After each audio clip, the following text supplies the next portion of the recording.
Hello, my name is Ori Plonsky from the Technion in Israel, and I'm going to talk about reducing people's reckless behaviors during a pandemic.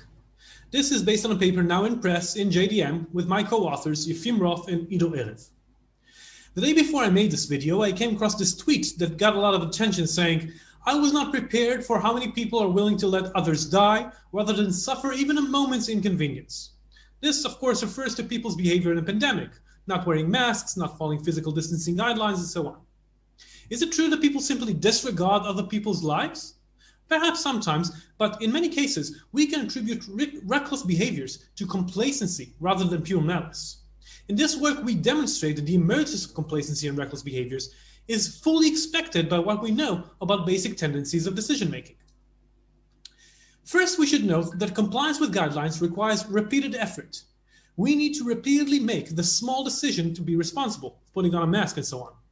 And we also get feedback on our choice. For example, we can feel that the mask is inconvenient.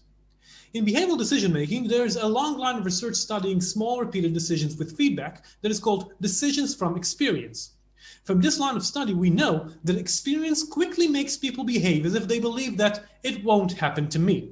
That is, they tend to disregard rare risks and choose actions that are rewarding most of the time. Moreover, because the virus is contagious, even people who do make responsible choices are at risk if others around them are reckless.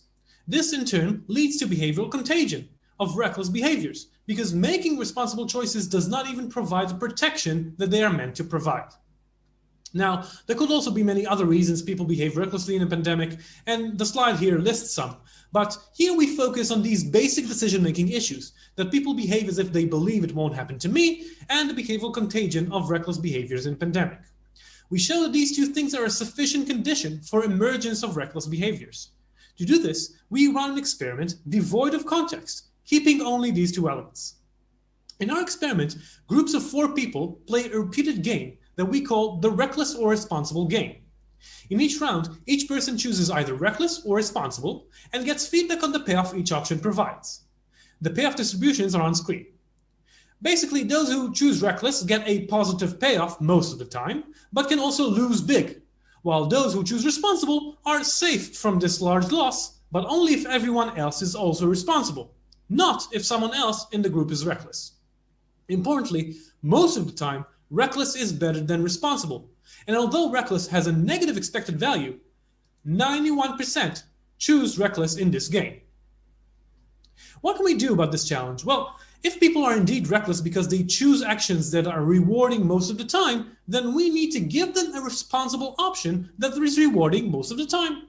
More rewarding than being reckless. The good news is that the new responsible option needs to be only slightly more rewarding than reckless. For example, what if responsible people would frequently save a few minutes of their time? That is, we can create fast lanes for responsible people upon entrance to public facilities and businesses. To identify these responsible people, we probably have to use some sort of smartphone applications with QR codes, but I will not go into details here. In any case, to test if this idea makes sense, we ran another experiment.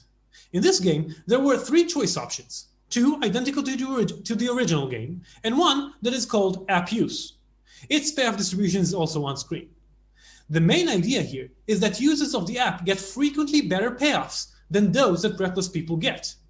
Moreover, we designed it so that responsible choice without an app is better than app use on average. In fact, to use decision theory lingo, responsible stochastically dominates app use. So in fact, nobody should ever choose app use over responsible. But in our experiment, 62% do choose it. More importantly, the addition of app use reduces choice of reckless from 91% to only 16%. To show that this is not just a theoretical idea that emerges in weird game-like experiments, we also have a field study showing similar results. On screen, you see the number of users of a contact tracing application among nursing home employees in Israel over a 9-week period. In the first 5 weeks, until the red vertical dotted line, the numbers were low despite significant efforts on the part of the nursing home management, including a promotion campaign and straight-up demand that employees install and use the app. To enter the nursing home at the start of their shifts, employees formed queues to have their temperature checked. We suggested to the management that they use the app itself to measure the temperature and form a fast lane for users of the app. This saved users of the app just a couple of minutes daily, but as you can see, more than tripled the number of users of the app. This behavior change sustained over at least a 4-week period. This is my summary. I will leave it here on screen along with my email address for the preprint, and I thank you all for listening.